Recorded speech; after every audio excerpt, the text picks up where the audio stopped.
acabei abrindo mão de tudo, né? E aí vem, obviamente, o prejuízo pessoal, né? Exato. Abrir mão da aposentadoria de ex-governador, abrir mão do auxílio moradia. Não, na verdade, esses políticos mais preparados, né, acabam sendo substituídos por lacradores da internet. Você não quer trabalhar no rádio? Eu falei, depende, se me convidarem, eu posso ir, né? Aí eu fui, me convidaram. O senador pode julgar ministro do Supremo. E só o Supremo, ministro do Supremo, portanto, pode julgar senador. Então parece que há aí um sistema de autoproteção, né?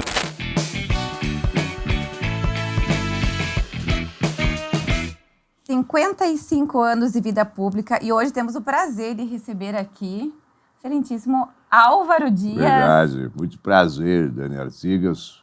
Para mim é um orgulho, uma honra muito grande participar desse podcast que relata uma trajetória maravilhosa de pessoas que têm grande relevância não só no Paraná, mas em todo o Brasil. Aí quando eu recebo o convite, eu, Álvaro Noites, me deparo com o verdadeiro que está aqui com a gente, Dani Artigas. E agora? Vou fechar o olho aqui, ó, Verdade. porque a voz é muito igual, é muito bom. Vamos lá. Parabéns, Ico. Obrigado. Antes de receber aqui o nosso convidado, Álvaro Dias. Pois Prazer receber você aqui. Mas o fake aí leva uma grande vantagem, né? Veja, eu tenho meio século de atividade, ele não tem de vida, né? É verdade. Então ele leva uma grande vantagem, né? Ai, que legal. Que bom, Mas a Álvaro. voz é Obrigado. muito parecida mesmo. Muito obrigado. Álvaro Dias e Álvaro Noites. Verdade, tem que ter dia à noite. Estão combinando no preto No hoje? preto, a gente nem sabia. Pois que é. soubesse Não ligado. foi combinado, foi coincidência. Né? Coincidência. Que legal. Bom demais. Que bom receber o Álvaro, que um grande amigo, Álvaro Dias. Né? Prazer grande. E eu vim só por isso também, pela amizade, porque eu não tenho atuado, né? Não estou na mídia mais. É verdade, está num ano mais tranquilo. Estou gostando tranquilo. do anonimato. Isso. Aí, há poucos dias aí, uma jornalista nacional aí, né, tem um bom nome nacional, queria uma entrevista, né? Mandou uma mensagem e tal. Aí eu respondi: estou em retiro. Não vejo, não ouço e não falo. Não tenho informação e nem quero ter. Mas tá certo. É o momento de curtir, descansar Pois um pouco, né, Álvaro? Então, realmente, eu não tenho falado sobre política. Eu tenho até as minhas redes sociais aí, né, porque usava bastante quando estava no Congresso, mas hoje eu não gravo vídeos, não estou gravando vídeos, não estou dando opinião política, né? Eu coloco uma coisa suave só de vez em quando para não perder os seguidores, né? Exato. Já perdi um pouco, evidente, aqueles que só interessam mais por política, né? Como eu não estou mais tratando de assuntos da política, então você perde alguns seguidores. Mas deve ser Dá bom uma também ter reciclada, essa né? leveza agora, né? Depois de muito tempo. Eu tive um período, né, quando eu deixei o governo, em 91, né, que eu deixei o governo, dia 15 de março de 91, eu fiquei 8 anos sem mandato. Então, aí teve esse intervalo aí de sossego, né, de paz. De paz. Aí depois eu voltei para a guerra, né, então...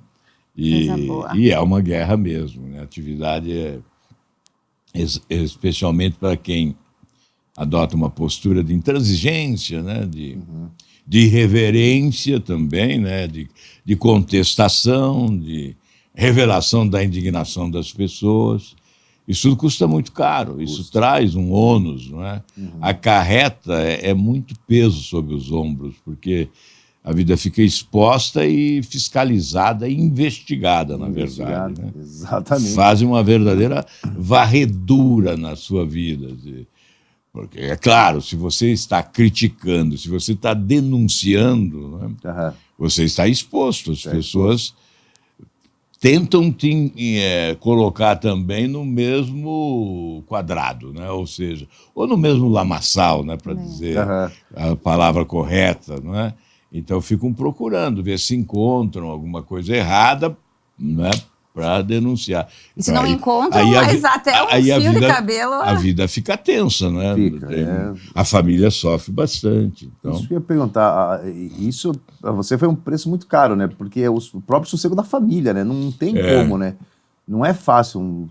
55 anos de vida pública e a família ali junto, é complicado, difícil, né? A família sofre bastante depois do advento das redes sociais, especialmente. Antes nem tanto, né? Porque aí a mídia tradicional não cuidava de muitos detalhes e não especulava tanto. Não havia tanta notícia fake, né? Tanta velocidade na criação de notícias. Essa necessidade de lacrar nas redes sociais das pessoas, de alguns políticos, notadamente, não é? Isso leva a uma exposição descabida, né, da vida das pessoas. E, obviamente, isso atinge muito a família. Né? Você imaginar que uma filha sua acorda de madrugada, senta na cama e fica chorando porque viu o pai sendo atingido injustamente por uma calúnia, por uma difamação na rede social, né? É triste para a gente. Isso traz um desestímulo muito grande. Porque a política passou a ser esse manicômio, né?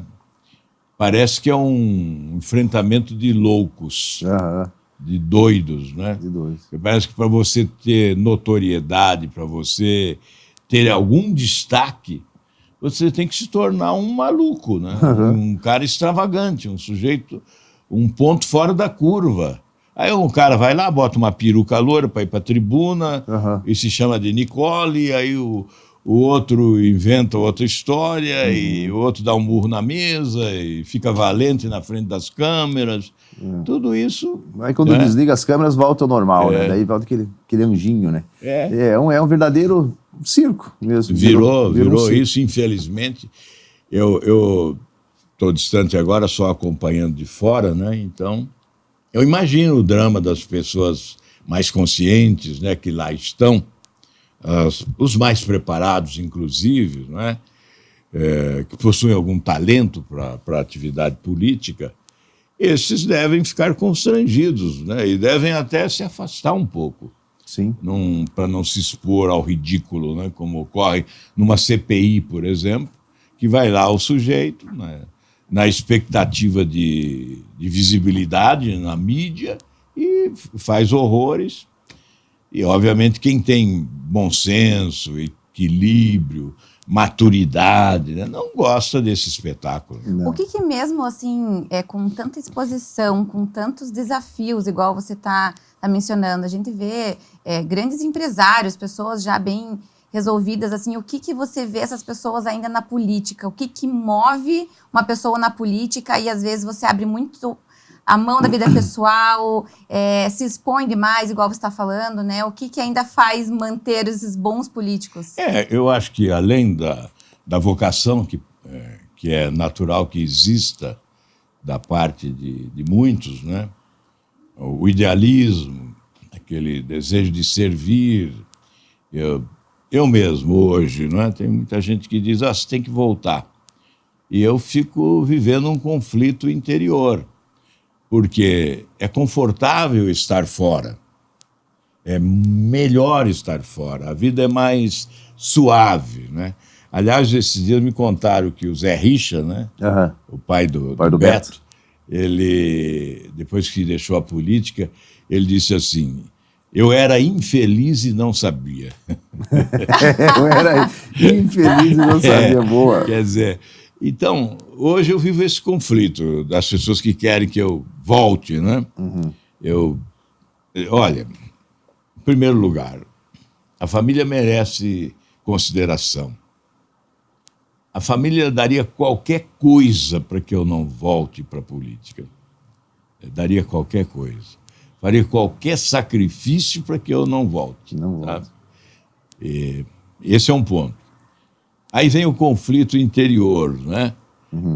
Aquele desejo você de servir as pessoas. A felicidade que toma conta de você quando você resolve um problema para alguém. especialmente as pessoas mais necessitadas. Mais necessitadas. Sobretudo quando você consegue ajudar a salvar a vida de alguém. Isso no detalhe, né? No que é pontual, assim, no que é específico. Agora, no global, os projetos que você consegue aprovar, ou de sua autoria ou de outros, mas que você dá uma contribuição para aprovar, para melhorar, que vai atender a vida das pessoas, né? Eu ficaria aqui muito tempo falando sobre projetos de minha autoria e outros que, embora não sendo de minha autoria, tiveram a nossa contribuição, não é? Então, isso dá é claro que dá um prazer, uma alegria, uma felicidade. E quantas pessoas, não é, não agradeceram? Veja, só agora me veio à mente isso. Lá, quando eu era governador ainda, no primeiro ano, já decretei a gratuidade de ensino nas universidades estaduais do Paraná. Eu sei que, se você fizer uma pesquisa nas universidades estaduais do Paraná, 99,9% não sabe porque o ensino é gratuito. Olha só. Que foi uma decisão de um governante. Não é?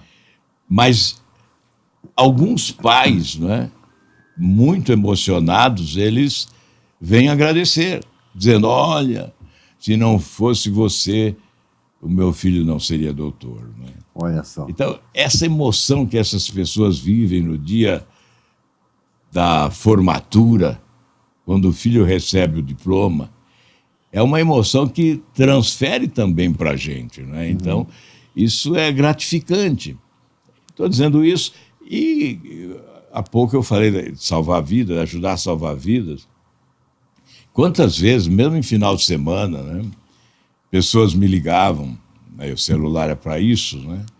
Olha, meu filho vai morrer se você não ajudar, porque estou aqui em Pato Branco, se pegar uma ambulância para ir a Curitiba, ele não resiste, o hospital aqui não quer recebê-lo, tem receio, eu não tenho recursos e tal. Aí você vai, intermedia, consegue a internação, salva a vida do garoto e aí vem aquela gratidão, né, das pessoas. Aí o outro está numa fila do INSS com câncer no retro, né, já evoluído, e é informado que vai levar mais de 100 dias para chegar a vez dele. Não vai resistir, né?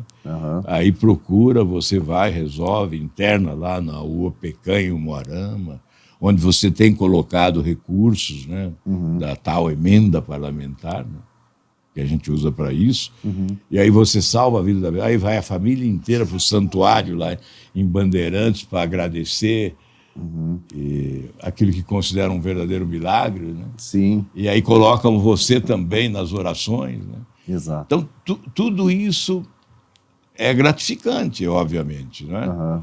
Então, tem os dois lados. Essa disposição de servir as pessoas, de fazer o bem. Muitos acreditam que isso não é possível na política, não é? Mas existe isso na política ainda, não é? E, do outro lado, esse lado humano, né? Que é, olha, eu também mereço ter uma tranquilidade, ter paz, que acabam com a minha paz na atividade pública, até pelo estilo, pela irreverência. Eu sempre combati esse sistema, né? Chega na campanha, eles querem colocar que tem que trazer o novo, porque é o sistema e tal.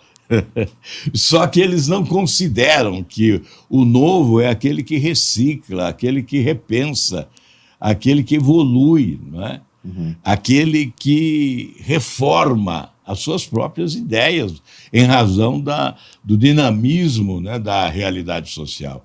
Então, quem combate um sistema como eu combati durante toda a minha vida na política, né, desde o primeiro momento até o último instante, eu venho combatendo esse sistema, acaba sendo jogado na vala comum daqueles que dão sustentação a ele. Não é? Exato. Então é evidente que isso causa um certo ressentimento, não há dúvida que causa. Ser político é lidar com frustração também. Exato, muito tem.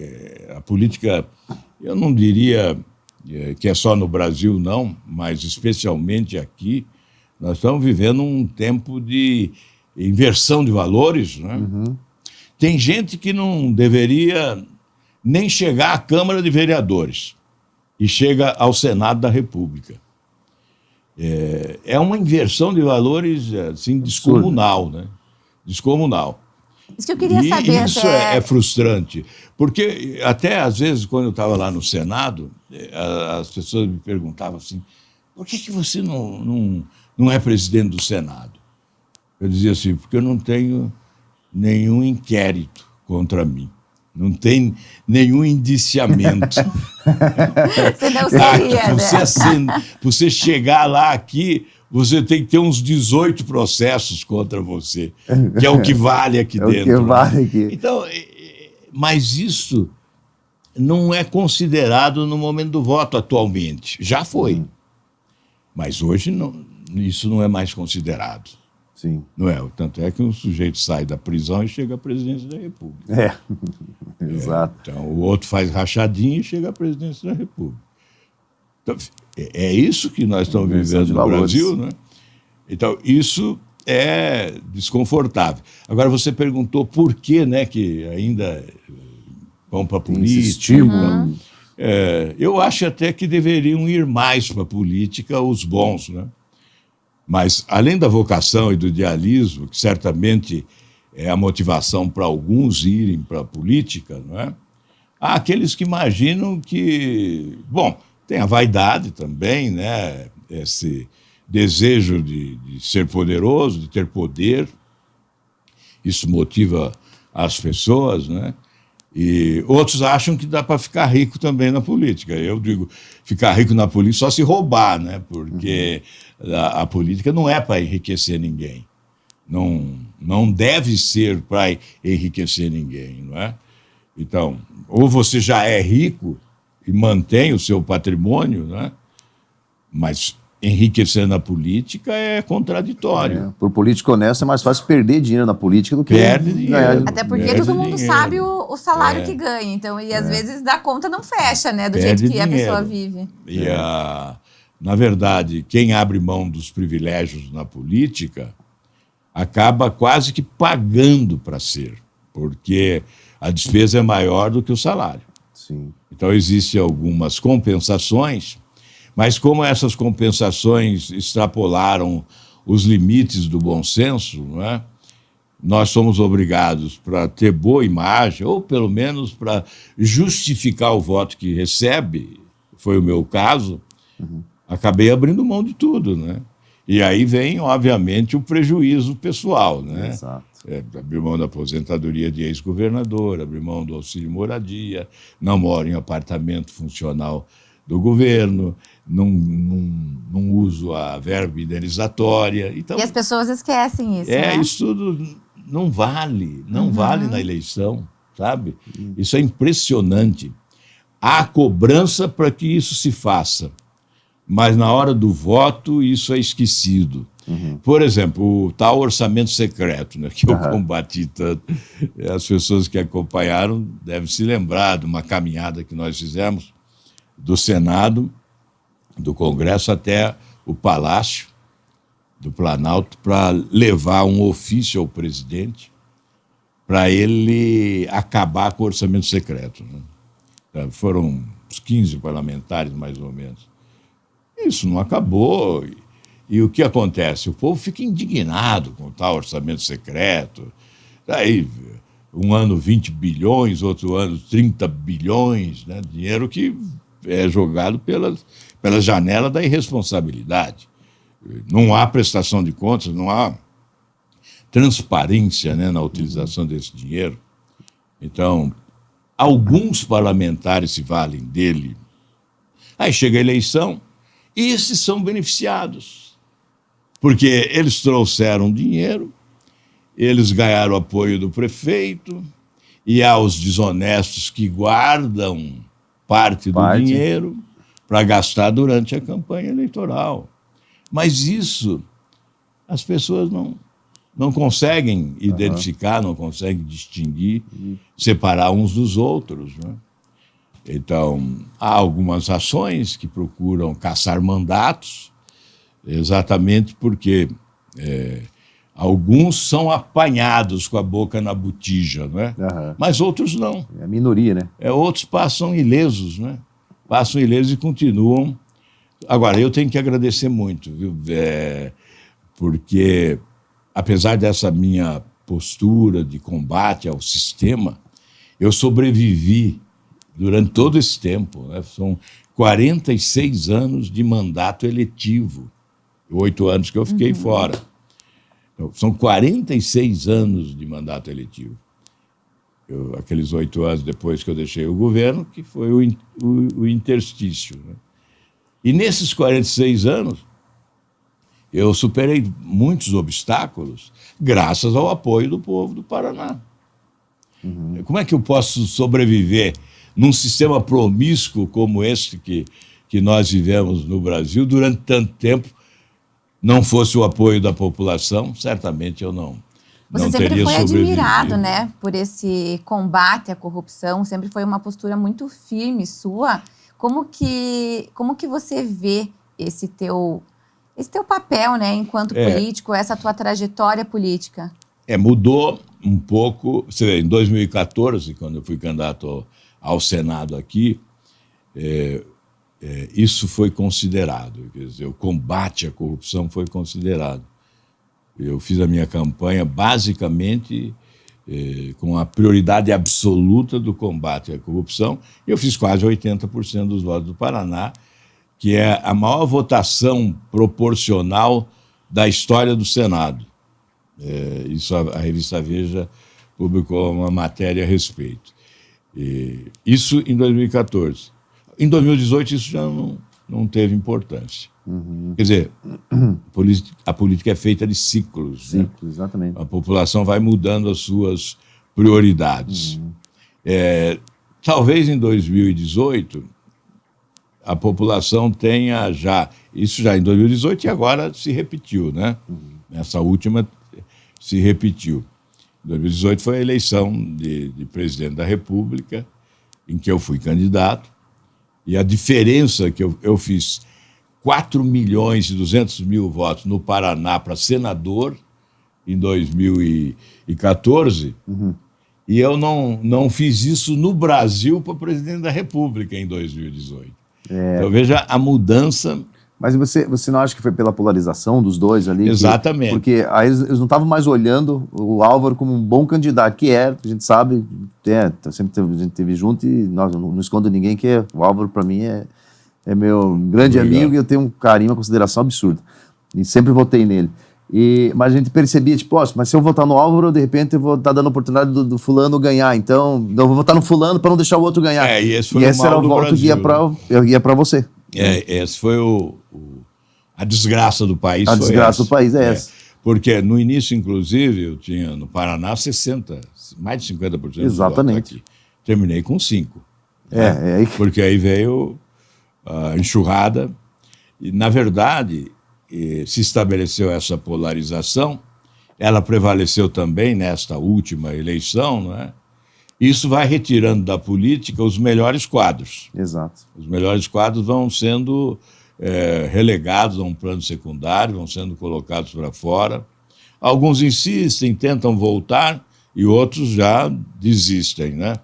Então, já em 2018, um Pedro Simão, por exemplo, no Rio Grande do Sul, fez 16% dos votos só para senador. Né? Um homem como ele, né? Pois é. E aí, no geral, foi Arthur Vigílio lá no Amazonas. O Serra agora em São Paulo não se elegeu nem deputado. E um político de conteúdo, né, de conceito. Então, na verdade, esses políticos mais preparados, né, acabam sendo substituídos por lacradores da internet. A internet contribui. Mais marqueteira. Tem acontecido isso. Aí, aqueles que não possuem escrúpulo, né, que se precisar plantar uma bananeira ele vai fazer. Ali na Boca Maldita, em Curitiba, vai lá e planta uma bananeira para fazer voto. Né? Exato. Então, é o que está acontecendo, infelizmente.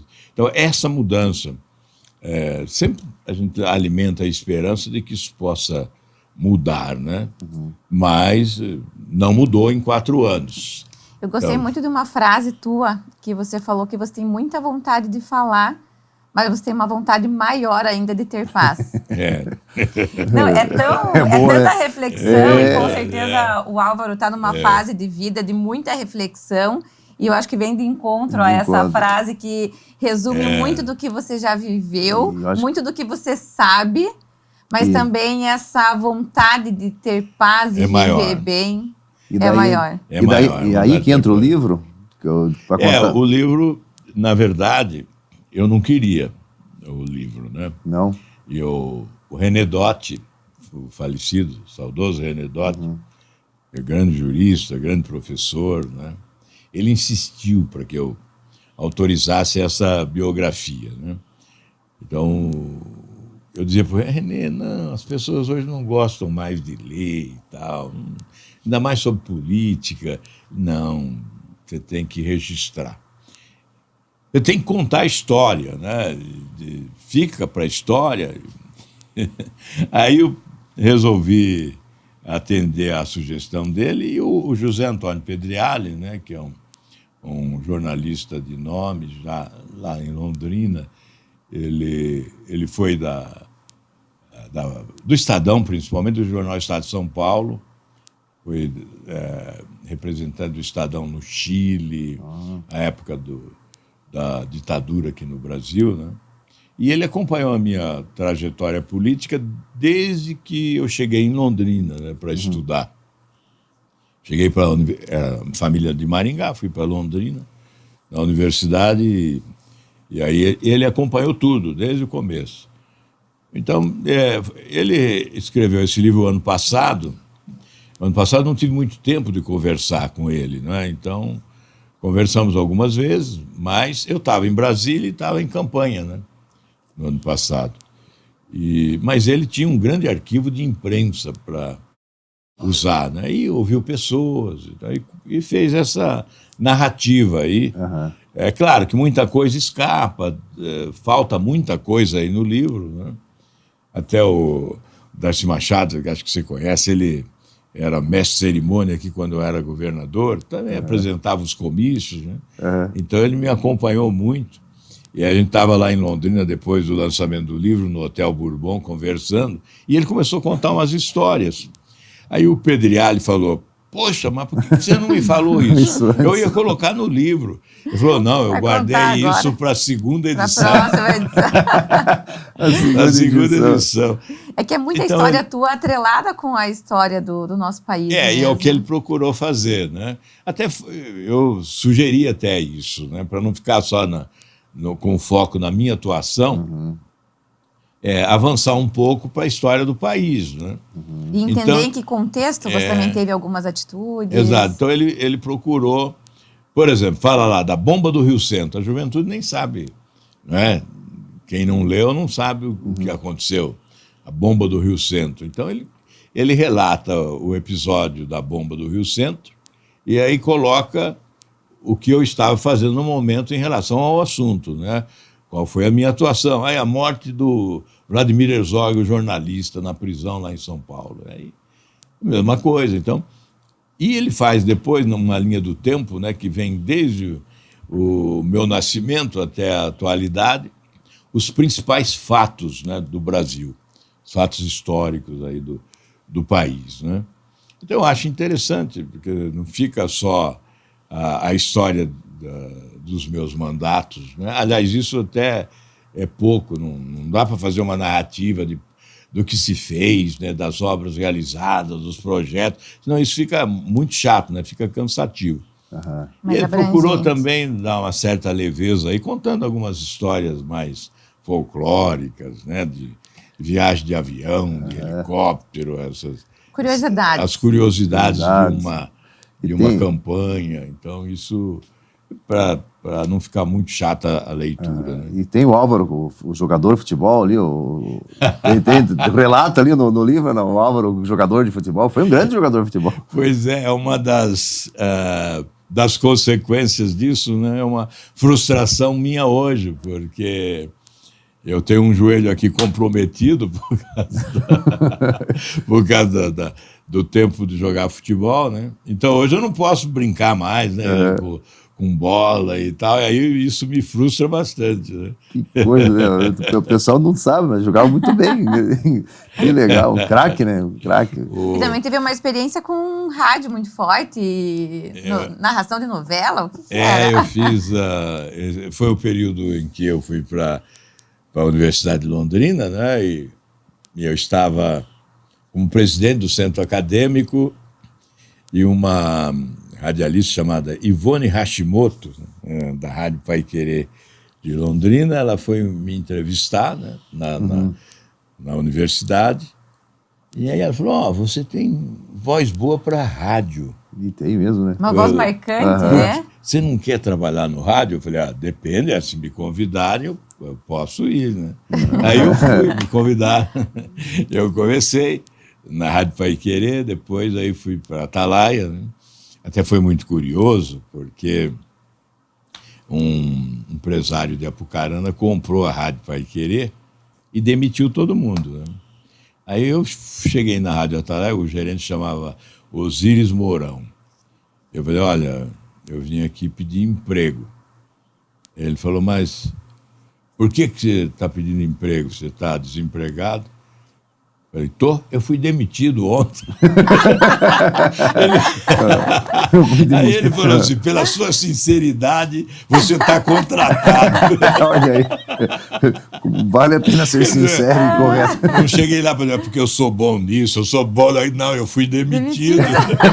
Já é um bom motivo, né? Aí ele falou, então, pela sua sinceridade, você está contratado. Aí eu fiz várias coisas, né? Redigia noticiário, porque na época tinha o Rádio Teatro e a Rádio Atalaia de Londrina, ela produzia para emissoras de outros estados, né? Aracaju, por exemplo, Sergipe, Belo Horizonte, Minas Gerais, enfim, ela tinha ali um núcleo de produção de radionovela, né? Radionovela. Eu cheguei a escrever uma novela Sério? chamada A Mansão do Ódio. Né? Não acredito. Como é que era o roteiro? Eu adaptei de um Ódio. livro em inglês, né? Castelo do Chapeleiro, o nome do livro. Aí eu adaptei ali e fiz o teatro, né? A Mansão do Ódio. A Mansão do Ódio. E aí nessa, eu não era muito bom ator, não, sabe? Fazia mais a narração. Legal, isso é bom. Fazia mais a narração. E um programa policial, principalmente, chamado Aconteceu, né? Eu era o narrador oficial. Mas nessa novela, como eu fui o autor, aí eu fui o mocinho da novela, né? Ai, que legal. Eu fiz o papel principal da novela. E o que ficou bem conhecido lá foi na sexta-feira da Paixão, né? A Paixão de Cristo. Até agora, infelizmente faleceu há poucos dias, o Palito Pedrazani, né? Que era o sonoplasta. E ele tinha um CD com essa interpretação da Paixão de Cristo, né? E até a viúva disse que está lá, que quer me presentear com esse CD. Com a narrativa... eu fazendo a narração e a equipe, né, de rádio teatro interpretando a Paixão de Cristo ali na Sexta-feira Santa. Né? Muito legal. Eu até eu sei que a Universidade de Londrina tem muito interesse nisso, tem lá o Departamento de Jornalismo, né, e Comunicação, e talvez eu ofereça lá para a universidade esse documento histórico aí do tempo do rádio teatro. Nossa Senhora! Porque naquele tempo o rádio tinha uma audiência brutal durante o dia, porque a televisão era à noite, não é? Programação à noite. E durante o dia era o rádio. E eu fazia, além de rádio teatro, apresentação de noticiário, né? E Fazia um programa da Jovem Guarda também. Da Jovem Guarda? Olha só. Imagina. Além de ser comentarista de futebol, né? Meu Deus, eu fazia de tudo. No domingo era comentarista do futebol. Tinha um programa ao vivo na rádio da Juventude que lotava lá, né, de jovens, né? Uhum. E eu saía dali correndo para o estádio Vitorino Dias, né, lá em Londrina. No VGD? Depois o estádio do Café, mais à frente. Mas nessa época ainda era o VGD, né? Aí eu saía correndo aí para o estádio para comentar o jogo. Nossa, é muita história, muita né? história. E uma fase de muita mudança também. Meu Deus. Isso, e a Atalaia, essa Atalaia era a mesma Atalaia que a gente escutava aqui em Curitiba? Depois eles colocaram aqui em Curitiba também. Uhum. Né? E esse Palito Pedrazani mesmo veio para cá gerenciar a rádio aqui em Curitiba. E tinha uma voz muito marcante, o cara, né? Atalaia. Esse era um locutor aqui de Curitiba. De Curitiba, esse cara ficou muito famoso, né, na Atalaia. E é engraçado porque o Álvaro contava quando ele estava vindo para cá, deixou o carro no estacionamento e veio alguém já na cidade. Eu lembro de você na Atalaia. De história, Londrina, né? Você da Atalaia. A lembrança foi essa, no caminho para cá. Bacana, né? Que legal. E foi, na verdade, o rádio deu popularidade e aí veio a política, né? Acho que foi fundamental. Quando eu me elegi deputado estadual e vim para Curitiba, é que eu parei com o rádio, né? Não devia ter parado, devia ter, aqui em Curitiba mesmo, deveria ter continuar com a atividade, mas parei totalmente, fiquei só na atividade política, né? E você começou como vereador, e eu queria que você desse a sua opinião, assim, que você passou por todas as etapas e foi amadurecendo politicamente. Você acha que hoje alguns políticos estão pulando algumas etapas e que são fundamentais para a formação política? Sim. Eu procuro aconselhar, mas nem todos, né? Aqueles que me procuram para conversar sobre política, eu dou a minha opinião, às vezes, né? Mas poucos respeitam a opinião, né? A ambição, às vezes, prevalece. Então, alguns tentam pular degraus, né? Eu acho que o preparo depende de você cumprir as etapas, né? Eu até, na última campanha, eu disse que eu não tinha o direito da omissão depois do aprendizado que o povo do Paraná me permitiu ter, né? Porque foi a população que me colocou de vereador a governador, passando pelo Senado várias vezes. Então, eu comparava isso com a educação. Se você sai lá do primário, né, depois passa pelo ensino médio, chega na universidade, faz o mestrado, o doutorado e tal, e aí você vai para casa, depois que financiaram esse aprendizado, você diz, bom, agora já me formei, vou cuidar da minha vida. Não, eu acho que é uma questão a se considerar, né? Eu dizia isso na campanha. Depois de todo esse aprendizado, eu acho que eu não tenho o direito de me acomodar, de parar agora, né? E por isso coloquei o meu nome à disposição. Mas realmente eu acho fundamental. O Senado, especialmente.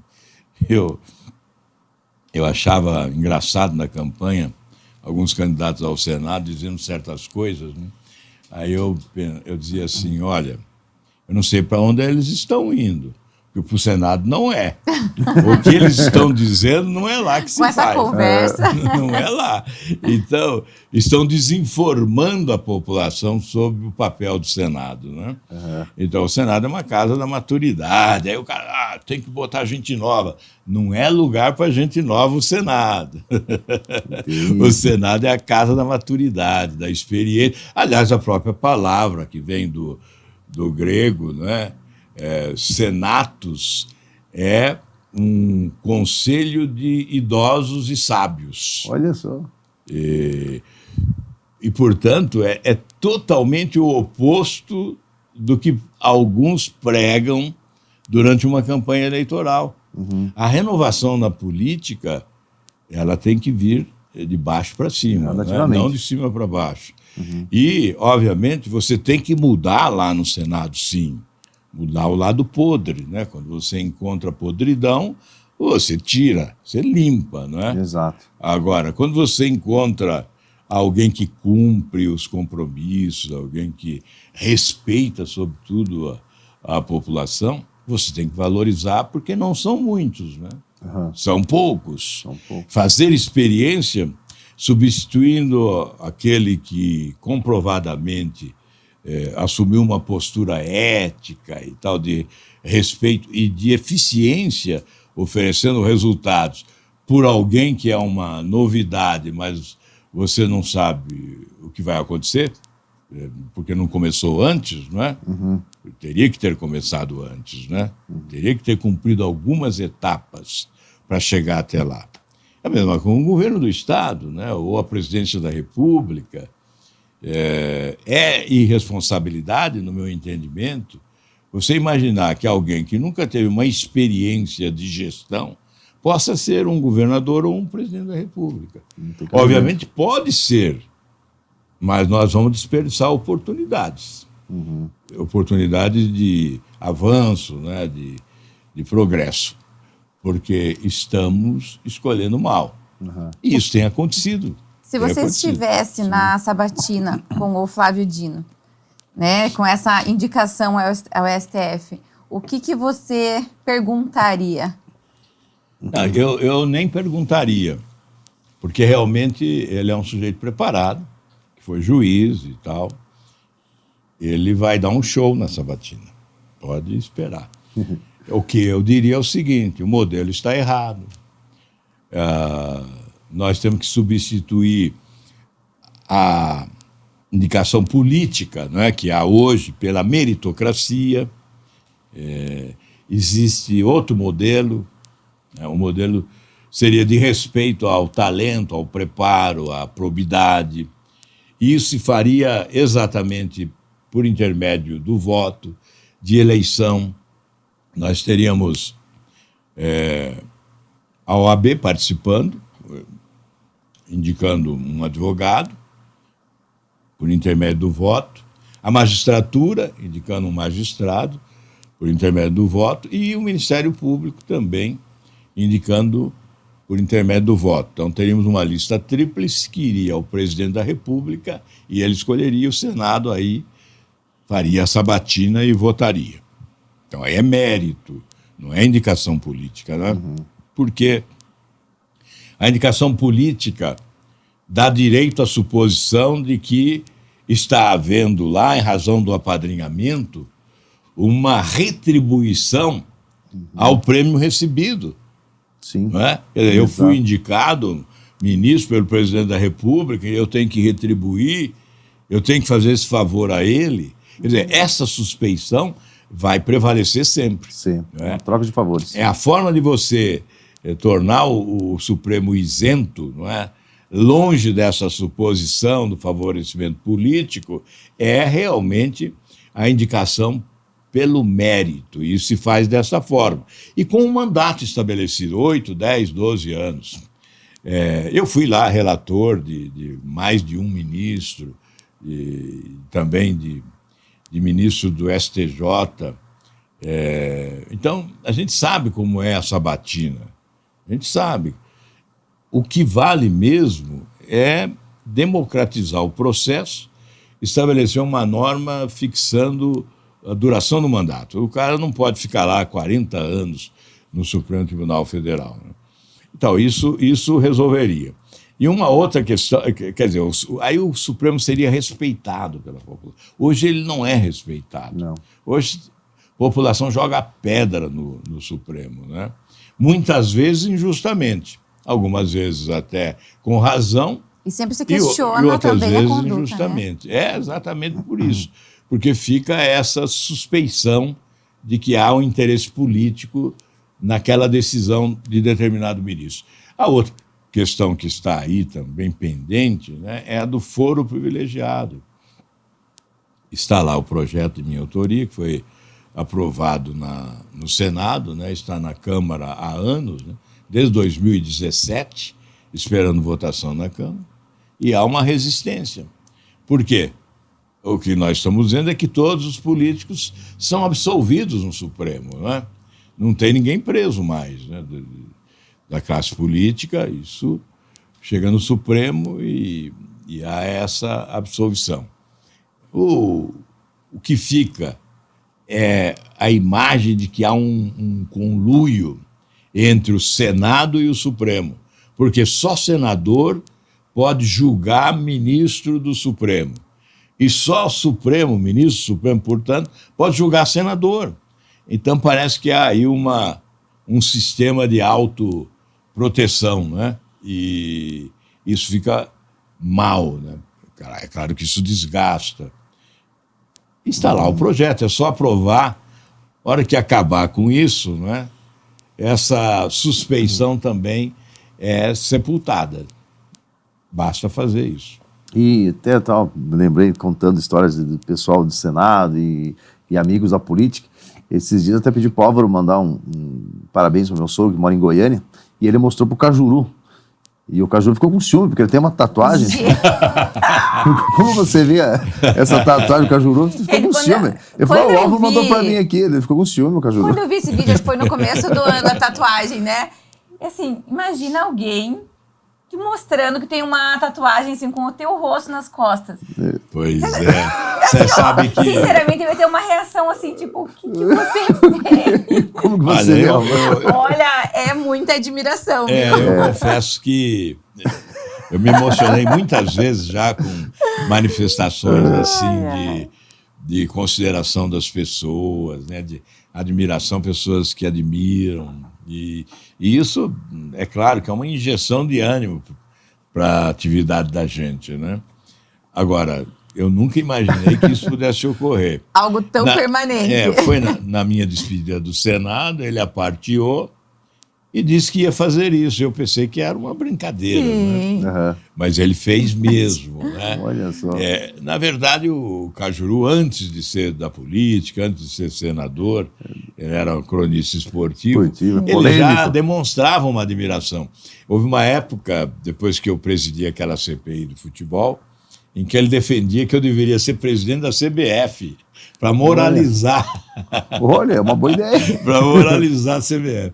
Então, ele tinha já antes da política. Depois, no Senado, ele viu a conduta, o comportamento. Tanto é que ele veio para o meu partido, né? Quando eu perdi a eleição, ele saiu.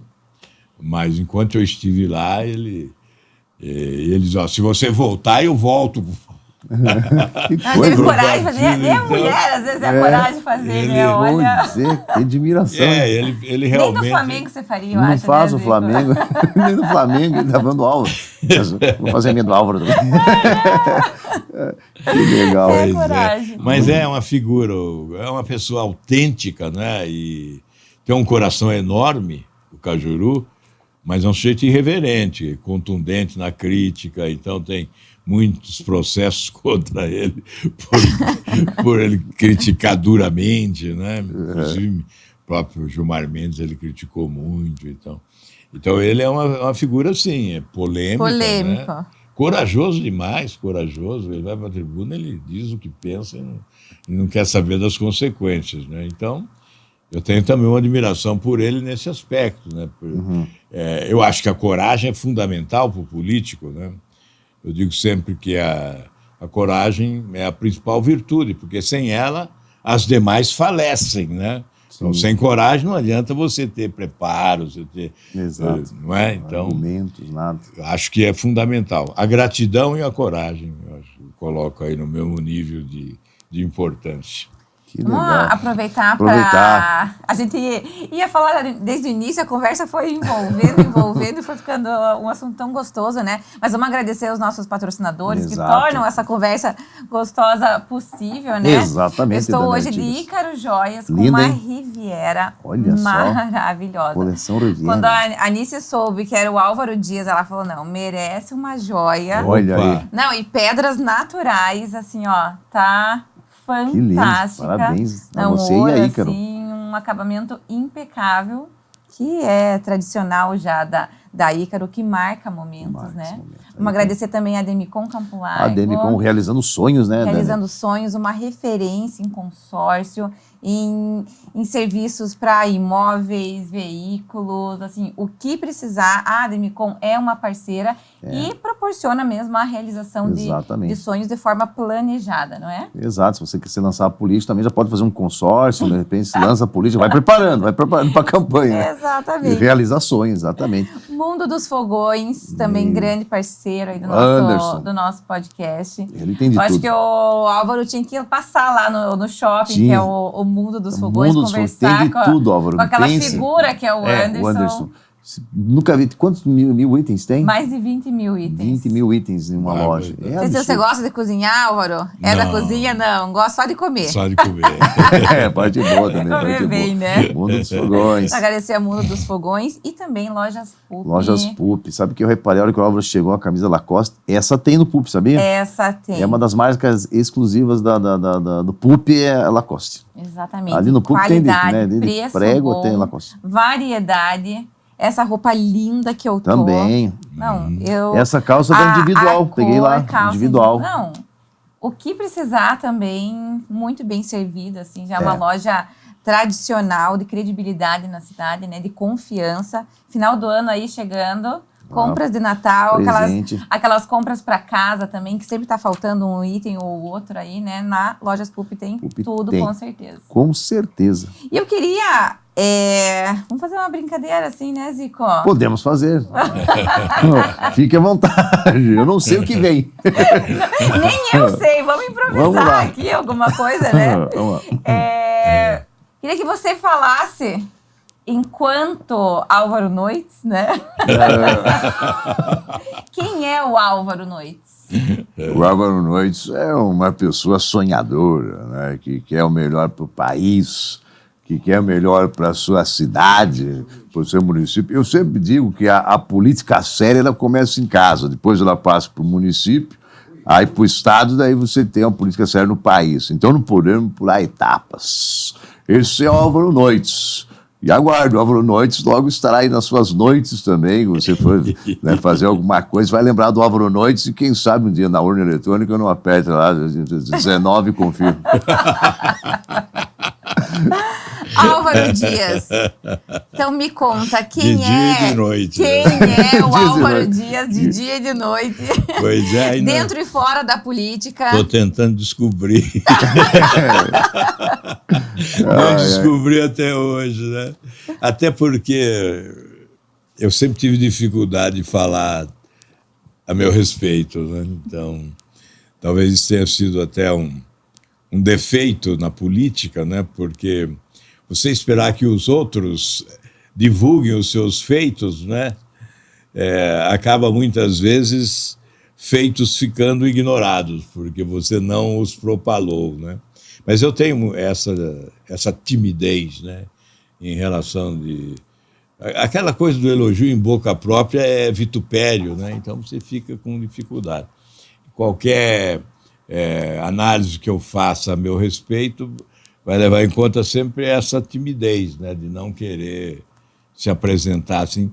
Embora, às vezes, isso não seja visto pelas pessoas. Eu sei que tem gente que acha que eu sou, no termo bem popular, metido. Metida. Né? Um sujeito metido e tal.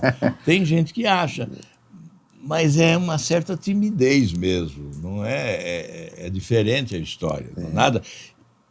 Eu sou da roça, né? Eu vim lá do interiorzão e carrego um pouco essa coisa da timidez mesmo. Interiorana, né? Porque a gente sai do interior, mas o interior não sai da gente, né?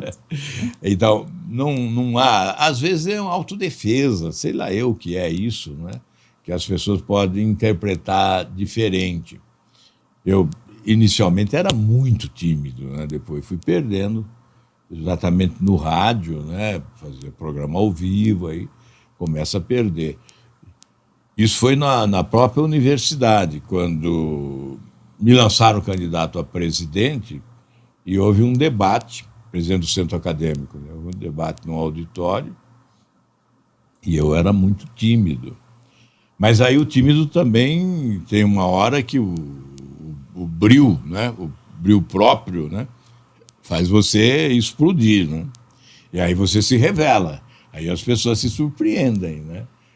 Porque não imaginam que pode sair daquela timidez toda algo assim tão contundente, né? Tão forte e tal. Mas isso um pouquinho fica, né? Apesar de toda essa trajetória de tantos anos de atividade pública, né? De tantos pronunciamentos, entrevistas, discursos, sempre fica um certo resquício que vem de longe, né?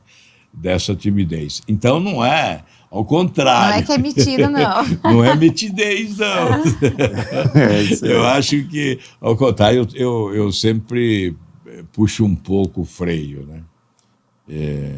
Eu deixo de ser ousado, às vezes, no que diz respeito aos interesses pessoais. Eu sempre digo isso. Em relação ao interesse público, eu sempre fui muito ousado, né? Nunca tive timidez. É uma outra energia que te move. Agora, em relação aos meus projetos pessoais, eu sempre fui um pouco contido. Então, me perguntam, você se arrepende do que fez na política? Não me arrependo de nada do que eu fiz em relação ao cumprimento do dever, à sociedade, né? Ao Estado e ao país. Agora, me arrependo em relação a muitas coisas que fiz do meu projeto pessoal, da minha trajetória política. Acabou deixando muito de lado o algumas pessoal. más escolhas, alguma renúncia que não deveria ter sido feita em benefício de outros e tal. Isso tudo, de algumas coisas eu me arrependo. Mas do que eu fiz, é claro que ninguém é perfeito, comete erros, mas eu não me arrependo de nada do que fiz na atividade pública em benefício daquilo que eu considerava benefício da população, porque sempre fiz de boa fé. E sempre fiz com o maior entusiasmo, com a maior disposição e sem preguiça. E o Álvaro Noites em casa? Quando você está lá com chinelão de dedo, à vontade, o que você gosta de fazer, o que você gosta de ouvir? Eu gosto de ouvir música clássica, eu gosto de colocar meu chinelo e assistir um bom futebol. Às vezes eu assisto futebol com o volume baixo, escutando a música, porque eu só quero ver, não quero ouvir a voz do narrador, que às vezes o narrador não me agrada, e é um narrador que é chato. Mas sempre gosto de ficar em casa com meu chinelo, o meu puffzinho e lá no estaleirinho. O pijama. No estaleirinho, que agora estou lá no estaleirinho. E aí, Álvaro? Eu um pouco parecido, só não ouço música clássica. Não! Qual que é o estilo que você gosta? Não, música qualquer uma, até clássica. Sertanejo, né? raiz, mas eu não assim, tenho do interior? essa preferência, essa exclusividade. Né? Então, qualquer coisa, sertanejo, tudo. Gosto muito de algumas músicas... de rock, não? Barulhentas. Em inglês, né? Porque tem umas músicas muito boas, né? O Brasil teve músicas extraordinárias no passado, né? Há mais tempo. Né? Milton Nascimento, Renato Teixeira, Djavan, esse pessoal... Hoje tá difícil. Tinha conteúdo, né? Hoje está difícil cantar até o hino nacional, né? Hoje tem gente que é hino nacional. Mas o que eu gosto mesmo é futebol. Eu vejo praticamente todos os jogos possíveis, né? Na televisão. Antes eu gostava de jogar, agora não posso jogar, então fico vendo. Assistir, né? opinar. Então, ontem mesmo eu vi Palmeiras, eu vi Flamengo contra Atlético, vi o Curitiba contra o Botafogo. Né? Vai assistindo todos. Essa semana ainda vi Corinthians e Vasco. Então... Mas e o time do Álvaro? Álvaro, pode falar o time? Posso. Eu sou corintiano atleticano. Né? Corintiano e atleticano. Corintiano... de nascimento. Desde os 7 anos de idade, né? Eu morava em Coatá, no estado de São Paulo. Então, depois vim para o norte do Paraná também, que é a maior torcida do Corinthians. Ali em Londrina, né?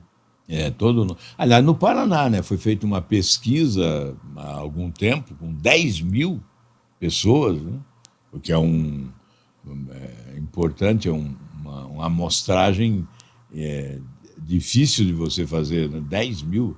Quando você fala de política, no Brasil é 2.000 pessoas. Nossa. Foi feito aqui no Paraná 10 mil pessoas e o Corinthians foi o time da maior torcida, segundo o Atlético Paranaense. Olha A só. gente está com as duas maiores aqui. Duas maiores. O Atlético é o clube da família, né? Uhum.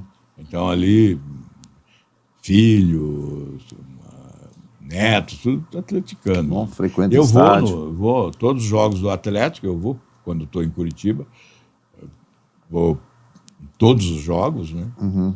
Levo lá o Netinho, o Bruno Henrique e vou lá ver o jogo, né? Lá no estádio. No mesmo. estádio.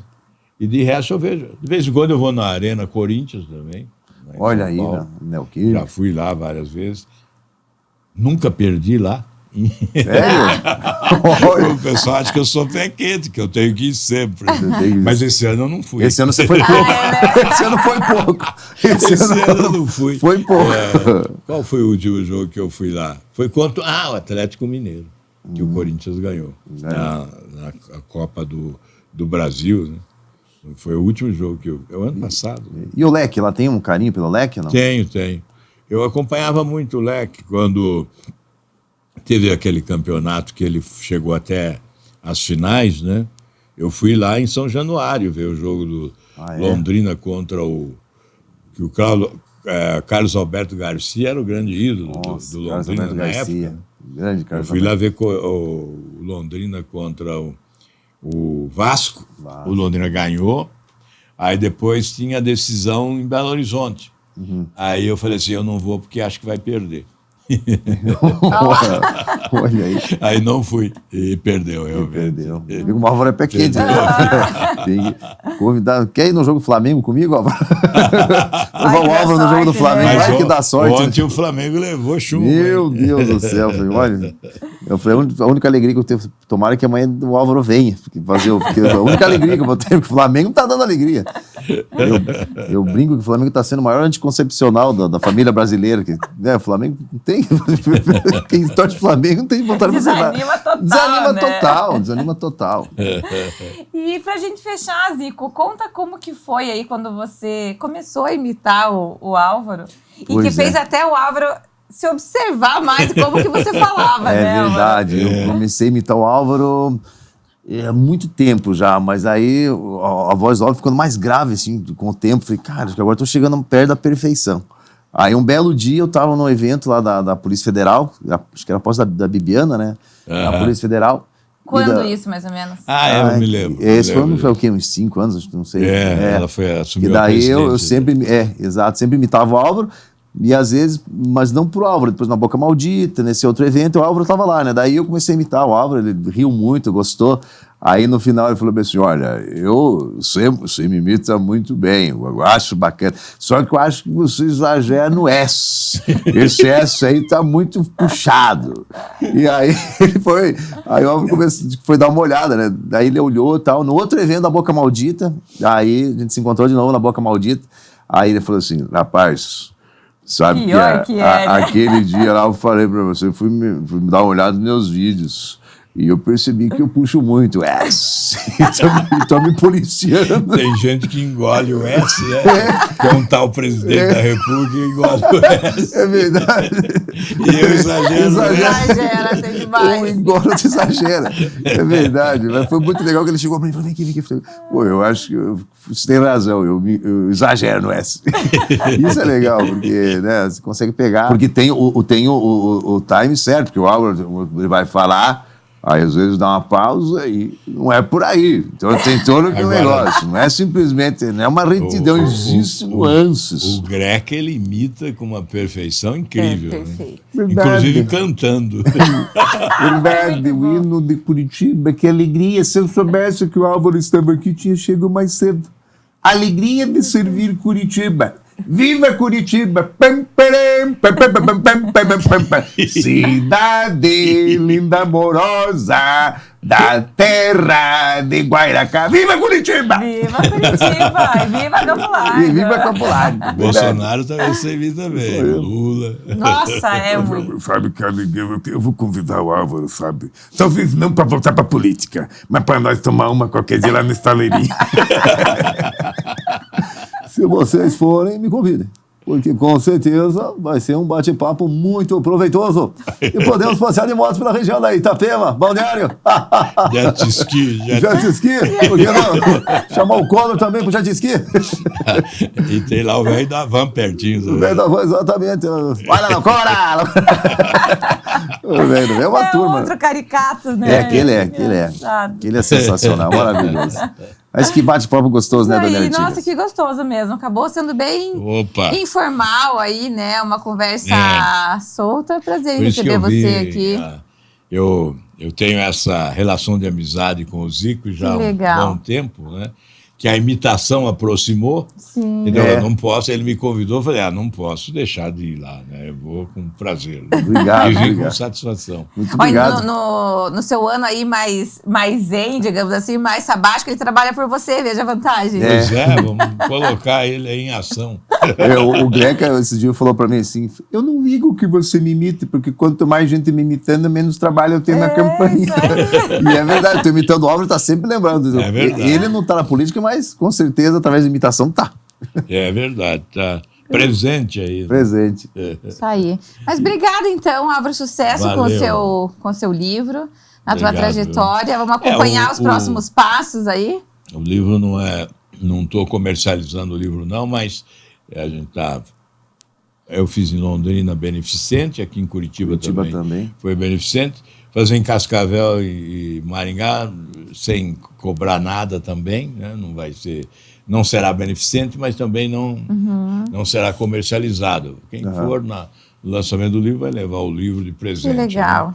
Que legal. O Pedriali, que é o autor, ele tem um livro na plataforma, né? É www.estantevirtual.com.br. Então, qualquer lugar do Brasil, quem quiser comprar o livro, acessa aí a Estante Virtual e compra, né? Recebe em casa. Então, isso aí é o autor do livro que está fazendo e está liberado para ele. Tá justo, com certeza. Que legal, que bacana. Parabéns pelo livro. Muito obrigada ao você, Dias e ao Noites aqui. Verdade, noite e dias. Ele parece de dia, parece de noite. Isso aí. Então, até a próxima, gente. Muito obrigada mesmo pela presença. Zico. Conversa muito boa. Muito boa, bom papo. Zico? Foi muito legal. Isso aí, gente. Valeu. Obrigada, até a próxima.